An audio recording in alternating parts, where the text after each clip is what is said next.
It's supposed to be usually a half hour, but I take longer than that because I just talk too much, I guess. I'm faculty at ETSU. I'm graduate faculty in the MSW program. I teach a couple of BSW courses also, but for the most part, it's all MSW. And what I'm going to do now is I'm going to share my screen. We do a PowerPoint. All right, so yeah, that should be visible.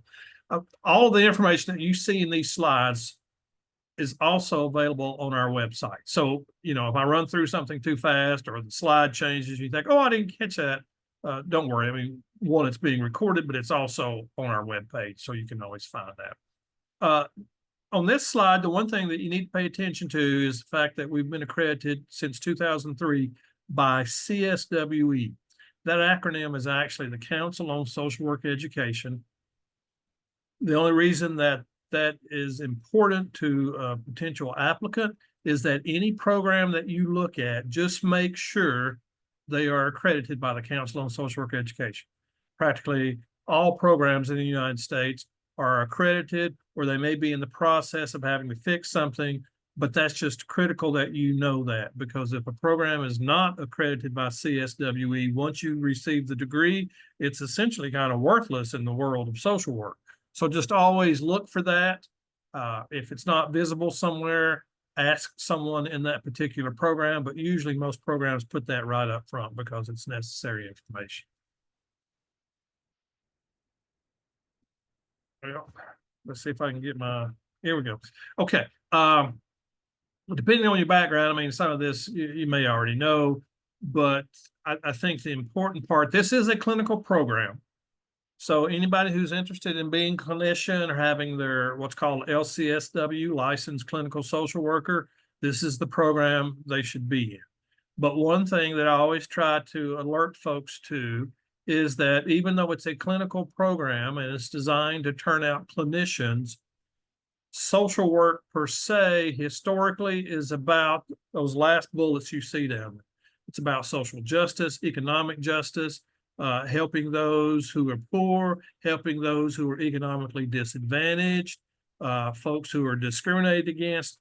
So all of that's incorporated in the program. Even though you're learning about practice, direct skills, intervention, best practices, you still need to understand the history and the policies that come out of social work. And essentially, it's those bottom ones. So I just always alert people to that, because I think sometimes people may have the feeling that, oh, I'm coming into the clinical program and from day one, that's what the classes are about. That's not necessarily true. The foundation curriculum, the required curriculum will have content in it like this. All right, so I'll just jump in right here and say, my advice to everyone is look at other programs also. Don't just look at ours because we may be in your backyard anymore because of our online program. We have a lot of students coming from all over the United States. And it's just to your advantage to look at other schools, even if you're just staying within the state of Tennessee or looking, Virginia, Kentucky, North Carolina. Attend their webinars, their information sessions, and see what they have to say and compare the curriculums. All right, so as far as we go, the accreditation we've already discussed, that's the CSWE, and the concentrations, I've already talked about that. We're clinical, we're that third one. Now, most programs, a lot of programs have two concentrations, micro and macro. Micro being direct, where you work with individuals, macro being more community type stuff, organizations, dealing with poverty issues, policy issues. So again, if that's something that you find yourself interested in, this is probably not the program for you. And I know some people say, oh, no, that's not correct. Because I mean, you're right here, you got a good reputation. Well, that's true. But all our classes, with the exception of 2 or 3, are focused on clinical social work. And if you're more interested in the macro stuff and working with communities, people who are poor, addressing issues in communities, this is not really the best program for you. And I say that simply because I'm the one that teaches most of the macro stuff. And it's not uncommon for me to have students in class who kind of either this is what they wanted and they just didn't really tell anybody, or they've discovered it and they think, hey, this is the direction I want to go. Well, they're kind of out of luck in that sense because their advanced curriculum is all clinical stuff. Program options, if you have a BSW, you can come in with what we call advanced standing, and essentially you eliminate the first year of the program. If you do not have the BSW, so you have a sociology degree, a psych degree, liberal arts, something in that area, you're going to end up having a 2-year program. And these two options, they're true with all schools of social work or all programs. Advanced standing allows people to skip the first year, the general ed stuff for the MSW. But if you come in with a different degree, you have to take that first year. So it's going to be the same everywhere. And you see the 3 semesters under BSW. Essentially, that means that you come in during the summer. So I'm kind of wasn't being honest when I said you skip the entire year. Internships, field education is very important in social work, and we'll talk about that just in a few minutes. So let me just keep moving forward. So full-time, part-time. Full-time, you can be on campus where you're in classes, in person, you get to see people, you really get to build this sense of community, you get to know folks, and you can do it either way for the advanced standing, again, only if you have the BSW, otherwise you're looking at 2 years. So if you're doing a traditional 2-year program in person, I mean, you really get to know these people. These are relationships that you develop, and they can last a lifetime. I mean, there's a couple of folks that I still communicate with that I got my master's with many, many years ago. The other option is the online option, and I'm going to talk a little bit more about that than the traditional. I prefer traditional. Class size is usually smaller because trends show that the online programming, that's where a lot of folks want to be. Obviously, if folks are out of state, they're going to look at that as opposed to moving. A lot of people, though, in state, a lot of people in Johnson City, Kingsport, Elizabethton, Greenville, any of these places that are close by or in Knoxville, still prefer online simply because it fits in to all their other responsibilities. They either have children, have partners, full-time job, those kind of things. Now, here's my warning, my word of caution. I'm always afraid too many people choose to come full-time online simply because they think it's easier. It's not. I don't know if you've had any online courses, but it's very easy to dig yourself a hole and get behind because you don't have that constant reminder of, walking across campus. You kind of get to know where your classes are. You're worried about parking your car, so you develop a routine. With online, that's not as easy to do. And sometimes people simply forget classes or they simply forget assignments because there's nobody in class to talk to. I mean, you only see other folks on the screen. Personally, I don't like online education. I teach a couple of online courses. I prefer the sections that I have in person. If you're online, you're expected to have a laptop with a camera. You're expected to have some location in your house, your apartment, or even if you're outside, but where you have privacy so that you're not in the cafeteria or you're not in your office at work. Yeah, this is kind of frustrating for me because I still have students who I know are at work and in their office or they're in their car somewhere. And it could be that they are employed, but they, taking a long lunch hour, using vacation time, whatever. That's not a good way to do this. So if you're considering online, I think you just really need to think about why you're doing that. People who are trying to work full-time and go online full-time, it's a big mistake. They can't do it, and they find out after 3 or 4 classes. Eventually relationships suffer, family, home life suffers, or it's your classwork. It's not as good as it would be if you were just doing it part-time. So I guess my word of caution there is if you're full-time and you have responsibilities outside of classes, you need to consider part-time. And I always tell people that when they're considering a graduate program, this is not adding something on your plate. Usually you have to figure out what you can remove from your plate. It may be Frisbee, it may be volunteering. It could be a lot of different things, but you just can't add this to your current workload. It's too much. So just give that consideration. And then you can always talk to, the MSW program director and the coordinator. I'll have them at the end of this on a slide so you can see their picture and have their email. But I always encourage people to talk with them and say, okay, here's where I'm at in my life. Here's what I'm doing. Here's what I want to do as far as the graduate education. Do you think it'll work? So yeah, talk to people about that. All right, so traditional program of study, excuse me, that's the 2-year program. You'll see it's 63 credit hours. The advanced standing is 37. So that's where I said you eliminate that first year of study and you just go immediately into the advanced curriculum. The reason that you do that is that with the BSW, the junior, senior years of an undergraduate degree equal essentially the first year of graduate education. And that's why you can skip and do the advanced standing and only do 1 year. But again, that's only if you have the BSW. It's not any other degree. Now, here is the program of study. I'm not going to spend a lot of time on this because it is in the website, and the course descriptions are in the catalog. So the only reason I have this up, it just gives you a visual. So if you're coming full-time on campus, you have fall, spring, you also have summer. So, I mean, you're really kind of, you don't have that summer break so many of us are used to, and then you have fall, spring again. So even though it's 2 academic years, you have that summer session also, and then you can see it's going to be 4 classes each semester.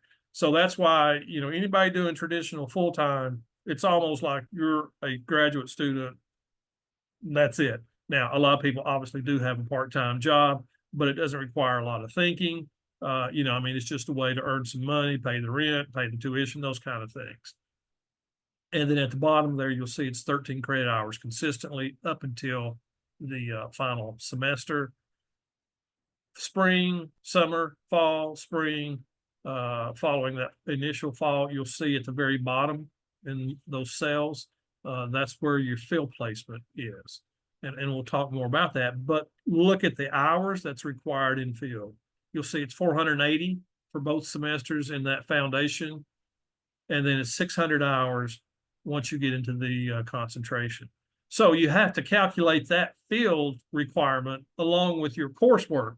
So for these other classes, depending on whether they're online or in person, they could be anywhere from an hour and a half up to about 3 hours.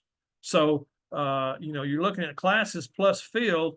That's where people all of a sudden realize, oh, well, I can't really work like I was doing. Now you can do an employing agency placement. We'll talk a little more about that. And that's how some people get around all this. But it's a demanding program, and there's no 2 ways about it. Traditional part-time, so it's the same thing that you just previously saw, but you can see the workload is different. You can see 6 credit hours across there. And then the field placement, even though it's incorporated in those semesters, it takes twice as long as you would normally do for the full-time option. And that's the difference. I know people want to graduate as soon as they can and move on with their lives and use the education they received. But if it's a question of really being able to learn the content and do as well as you would like to do, the part-time option just makes it so much easier for people who do have obligations, who do have family, who do have children, who are trying to keep that job. They may not even be completely 40 hours full-time. I always advise people to work with their employer to see how low can they go and still maintain the benefits, still keep the vacation, the health insurance, those kind of things. So maybe you're doing 30 hours at work, but you're doing part-time. You just don't want to wear yourself out. One of the things you'll always hear consistently in our classes from all of your instructors is self-care. You got to take care of yourself. And then inevitably some students will say, well, how am I supposed to take care of myself? Because I'm working full-time. I'm trying to raise my family and I'm in class. And that's what we're trying to prevent on the front end. We don't want people just applying and say, oh, yeah, I got to get this done and find themselves in that position. Excuse me. This is the advanced full-time. So again, this is only applicable for people who have the BSW.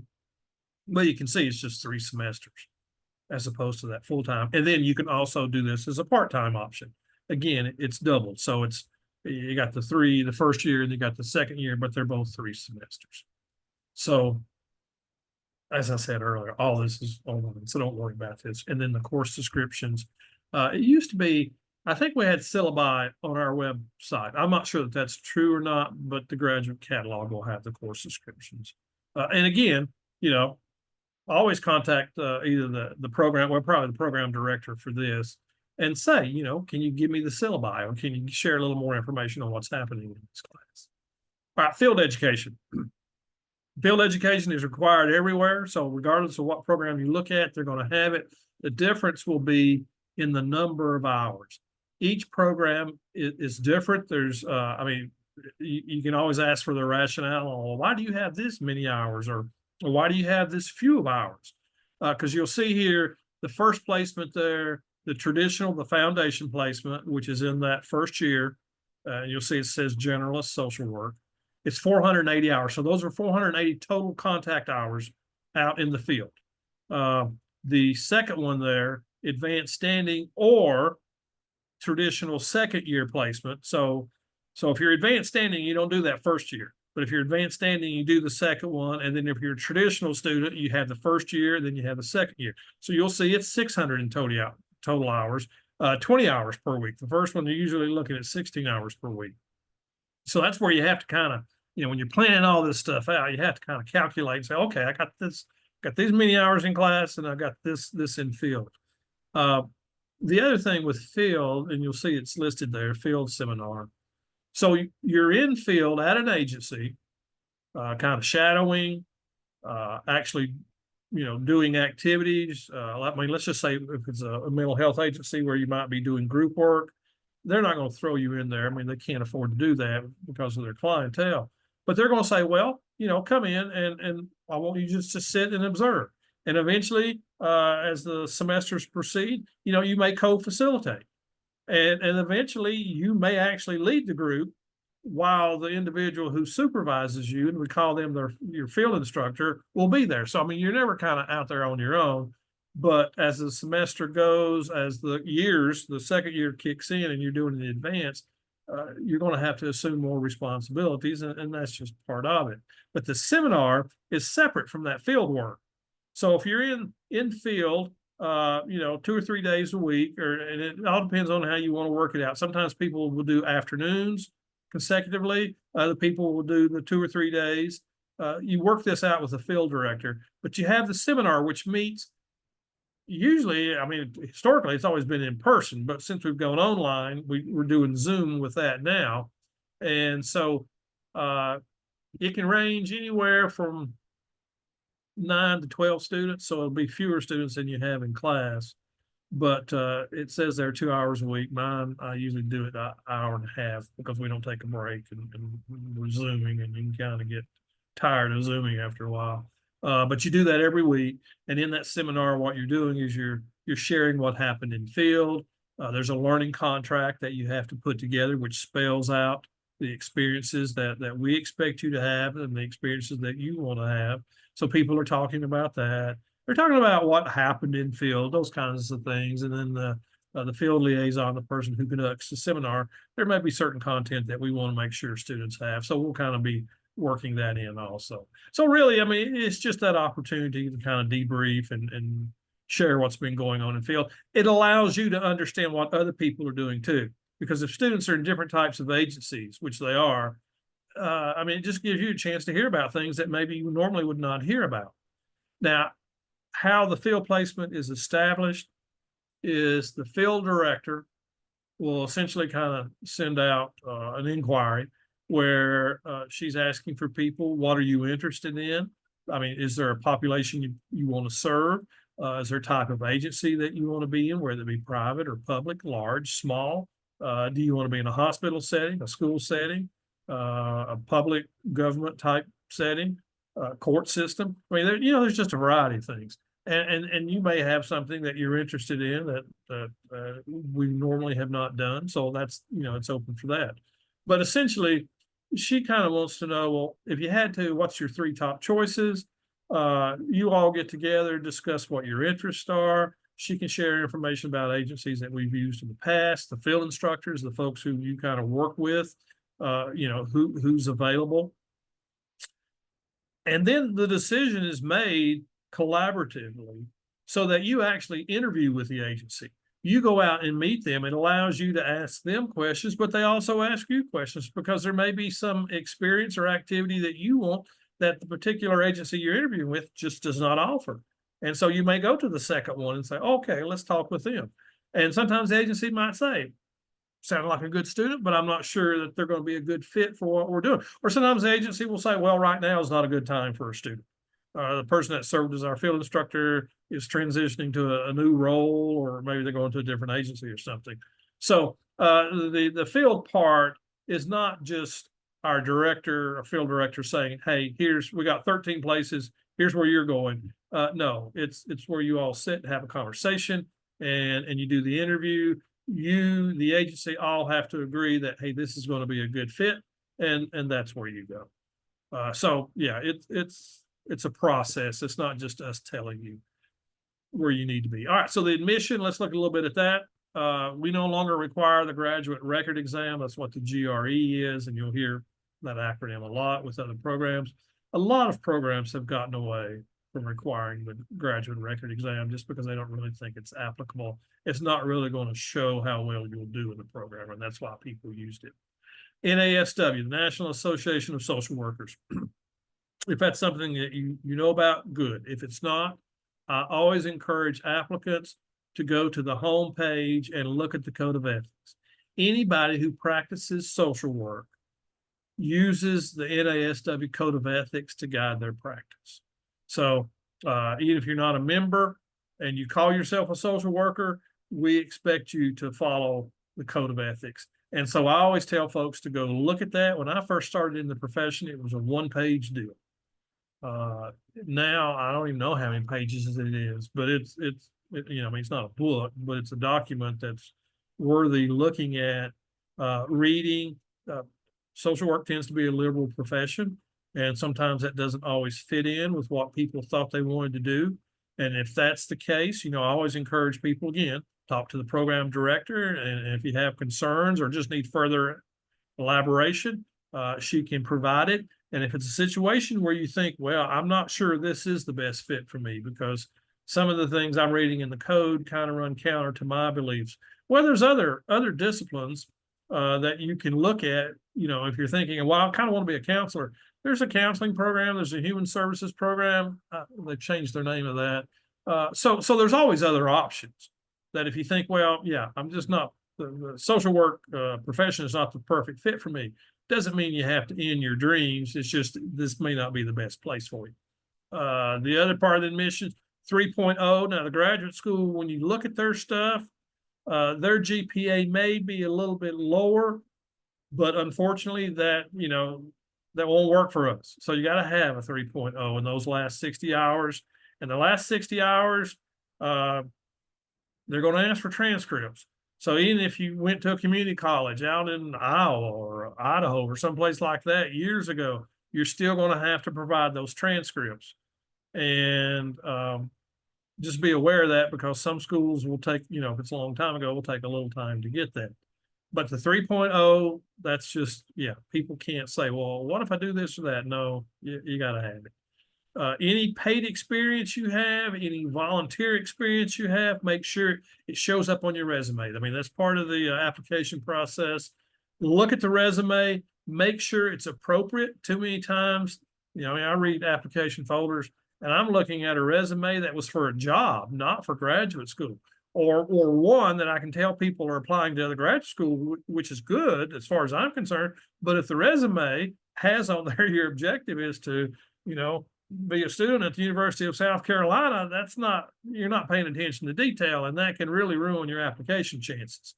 But yeah, anything that you can think of, even volunteer experience that goes back several years, maybe it's only something in the summer, some kind of a summer camp, list as much as you can, because that's part of the process. That's what we're looking at. We you know, the more you have, even if, you know, sometimes I'll talk to people who like, I have an education degree, want to be a school teacher, something like that, and maybe they did some, or their practice experience while they were getting the degree didn't work out like they thought.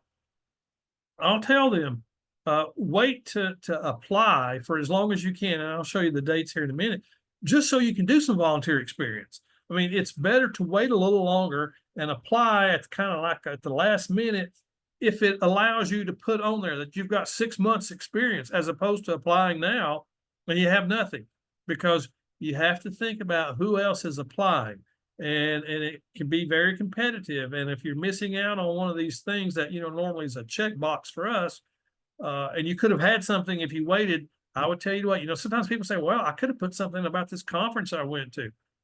Wait until you go to the conference and then apply. Personal essay, 150, 300 words. I tell people to use 300 words. Again, simply because some people might say, well, I can get it in 150.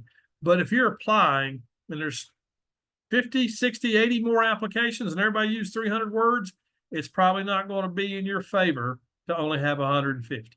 So just always think about, putting the best foot forward that you can, sharing as much as you can. Now, when you write the essay, don't duplicate what's elsewhere. If there's stuff in your resume, obviously, maybe if there's a job and you want to explain it or use it because something happened and that's what guided you to this direction, that's fine. But don't just repeat everything that's in the resume, because I can read the resume. I'm looking for some additional information. So take advantage of the essay to do that. Well, it's just more stuff they're looking at. And I think the strong motivation for career in social work, that's gonna appear in the essay. We do look at oral and written skills. So if you write it, but you're thinking, that's something I can improve on, let somebody else look at it and make a suggestion. Once if you apply to the program, you get in and you start your classes, and that is a concern that you have, there's a writing center, and there are folks that are working on their PhDs that usually are kind of staffing that writing center. You don't have to be there in person. You can share stuff online. And I always encourage students, even in students, a lot of people think, oh, I can write well, but there is a lot of writing in this program. And, as social workers, we often communicate with other people in other disciplines, and it's just good practice that you can write well. So I always tell people, well, if you think you can write well, go ahead and work on that first paper and shoot it. The writing center won't look at everything on there, but shoot them a page or two and ask them to see how well you're doing this. All right, so that's admissions, but here's the deadlines. We'll talk a little bit about funding. I'll just share you some stuff on that, and you can get into contact with folks on campus to get more information. But February the 1st, if I think most people are probably looking for additional funding. The application has to be in by the 1st of February, just so you're considered. Now, if that's not necessarily an issue, if you're thinking, well, look, I've got some money saved, or I'm working part-time and I'm going to use some of that money, and I know I'm going to apply for financial aid and get a student loan, so I'm just going to wait till March the 1st. You're okay, but that's only a month's difference there. So I would encourage you to look at the February the 1st, just because you never know what you might find as far as money goes and financial resources. Anything people can provide is great, but just know that March the 1st is the deadline for you to begin that program. And usually, now remember, a lot of people are thinking, oh, well, I'll begin in the fall. Depending on the type of program you're choosing, you might begin in the summer. So February the 1st till the summer, there's not a lot of time there for you to kind of get ready and prepare yourself and get everything else in line. So here's the application checklist. Now, when you do the application, when you start all this, there's a portal online. You go to the graduate school and that's where you start. But once you create that portal, it's always there. So don't think this checklist thing, all this stuff, it's there. You have to put it all in at one time. You don't. Once you create the portal, you just go in and out as you need to. So you have the application, the resume, and as I've said, check that resume, make sure it's appropriate for graduate school. Application fee cannot be waived. It's $55 for folks here in the States, and it's $65 for international. Transcripts, I've already mentioned that, so just kind of be aware. Sometimes people have to think about, well, where all did I go? If it's schools in Tennessee, usually they're going to get them pretty quick. But if it's somewhere else where you're not quite sure, just keep that in mind, that I need to get that one in first. 3.0, we've discussed that. All right, letters of recommendation. You only need 3, so there's no reason to do 5. That's not going to help anything. The first bullet there says waiver to view. Now that's an option. You do not have to choose that, but that will be on the form. And again, this is online also. The reason that's there is that when you ask for people to write a letter of recommendation, when I read it, as far as the admissions committee goes, I want to feel comfortable that this person wrote a letter that's as honest as it can be. So if they have some concerns for you, they're not major, but they just think, well, this person needs, it might be writing that excellent student. Maybe it's somebody you've had as a professor in the past. They're going to say excellent student, just wonderful work, but their writing needs to improve. And as a letter of recommendation coming from another faculty member that you've had, they're going to feel that obligation to include that. They're not just going to gloss over it and leave it out. If you checked that you want to view all your letters of recommendation, that's when I'm thinking, people are not being as honest as they need to be. They're going to leave out those little things. So that's why we always encourage applicants, or I do, to waiver your right to view it, because I know whatever's coming in, these people are as honest as they can be. The other thing you have to think about, you're not going to ask somebody to write a letter of reference if you're concerned that they don't like you, or they think there is something in your past that they're concerned about, and you think, well, no, that's not an issue. You're not going to ask them anyway. So the people that you're asking, you're probably going to feel comfortable with them writing a letter. The other thing is, a lot of folks will say, well, what do you want me to say about you? What's this program you're applying for? Always kind of be prepared to give the person writing the letter some information about the MSW program. So, you can print something off just to share that with them. And then I always tell people, create a short list, of bullet points, so that you can say, well, here's what can be included in that letter. A lot of times, and people ask me, former students will ask me, a lot of times I have to ask, well, what are you doing now? I mean, I don't even know the current job that you're in. So just ask yourself what information you can provide the people writing the letters so that they can include that in the letter. I mean, that's kind of what they're asking is what do you want me to write down? So that's another reason to waive the right to view, because if they're asking you, well, what should I be putting in there, and you're sharing it with them, then that's what's going to be in there. What you have to be careful, though, with that particular piece of strategy is kind of share different things with the three different people. Otherwise, everybody ends up including the very same thing. That's, it's okay to say, well, they're currently employed here or there. But if there's other things you want folks to include, it's kind of nice to scatter it out so that all three letters don't look exactly the same, even though it's from three different people. As I said, all this is online, so there's going to be this text box for them to include stuff. Ask them also to attach a letter, a letterhead. So it's coming from a particular organization, agency, it's coming from another university. Sometimes people will, in the text box, they'll include things that are in the letter, but then the letter is more developed and, has everything in it. Now, I know people who will copy and paste and put all of it in the text box, but just ask them to include the letter. I mean, they just upload it, is all they do. They just scan it. So the other thing about the portal is it allows you to go in and see if your letters are there, and that's always a legitimate concern, that depending on who you ask, how busy they are, the time of the year, we're kind of entering that holiday period. So, and if it's former professors, it's end of the semester, those kind of things. So you always have to try to figure out what's the best time to ask somebody. But this way you can monitor it yourself, because what happens is you go in and you say who the letters need to go to.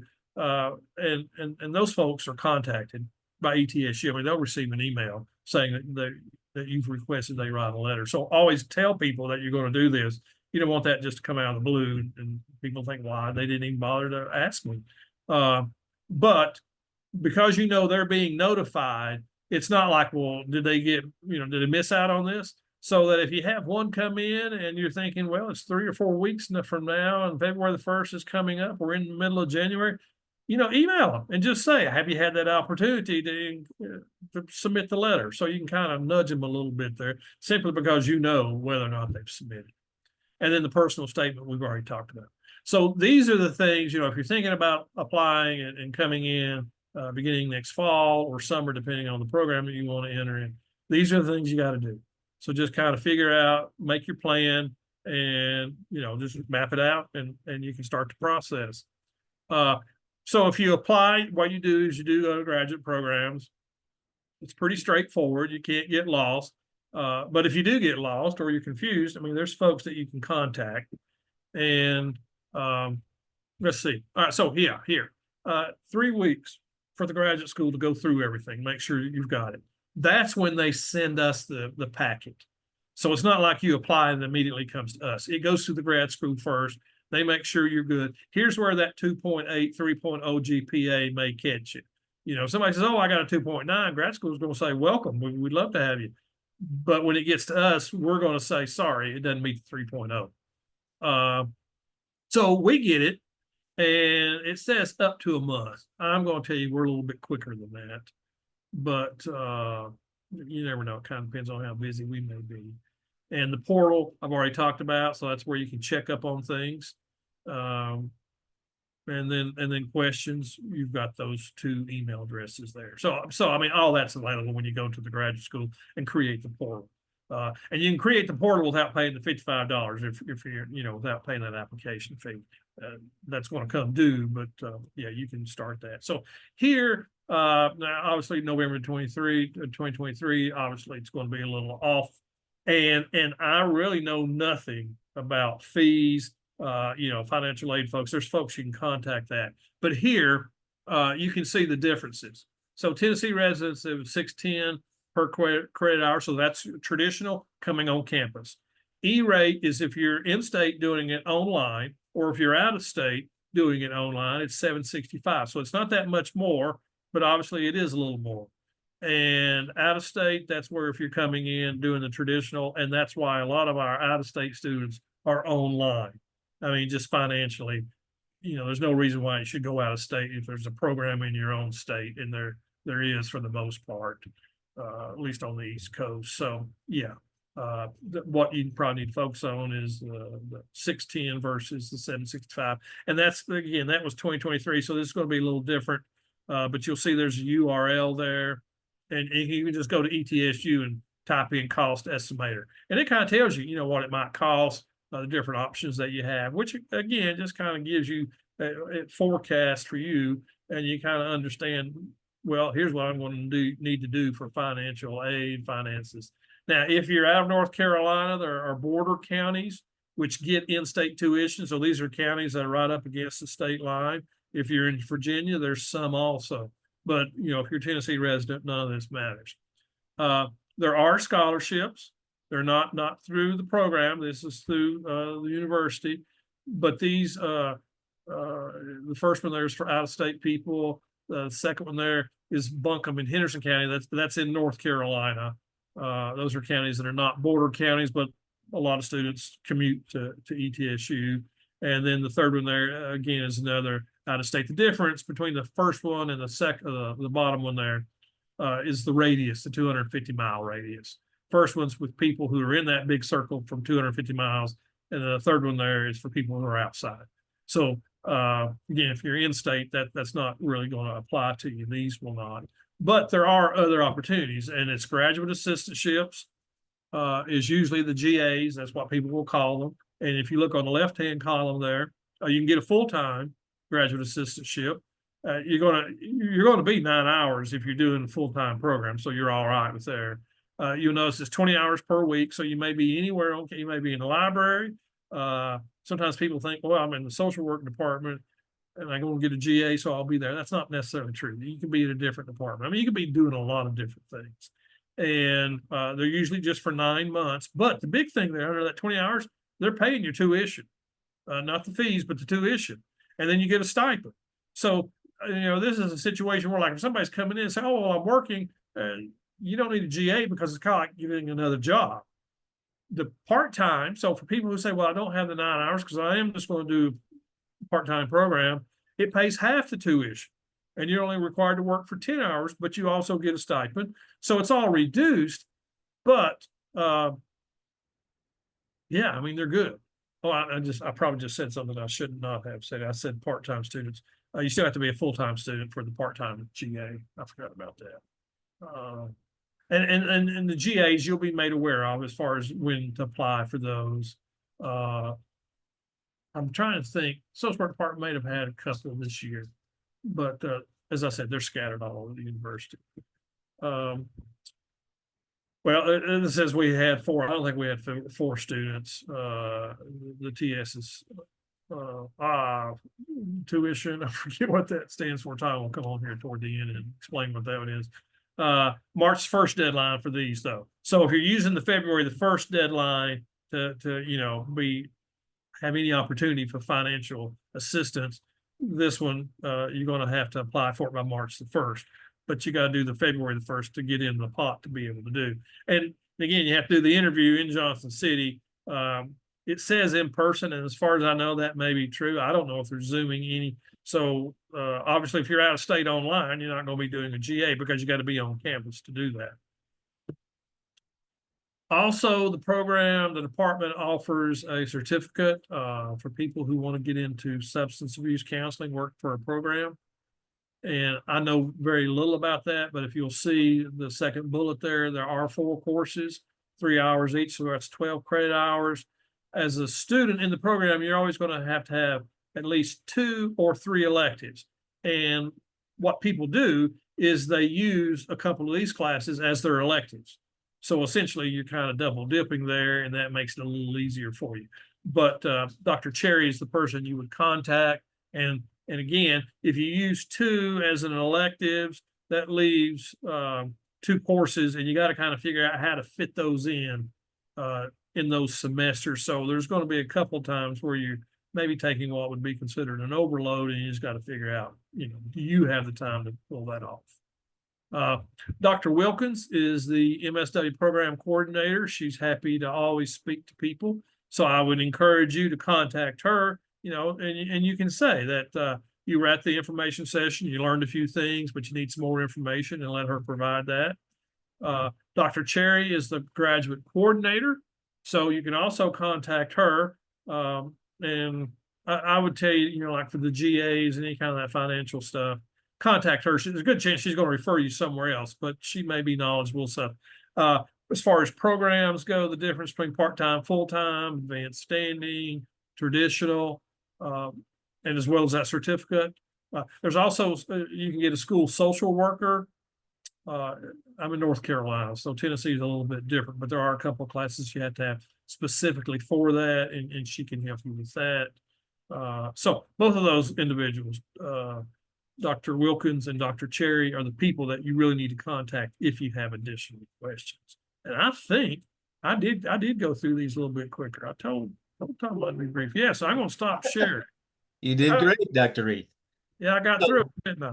Yeah, so I'll just touch on that tuition scholarships. Tuition scholarships, we're looking at the delivery of them, and they may change in the future here. But at the moment, it's still the tuition waiver, so you get free tuition, but no stipend. The trade-off is the TSs only require about 8 to 10 hours of commitment versus the 20 hours in a GA.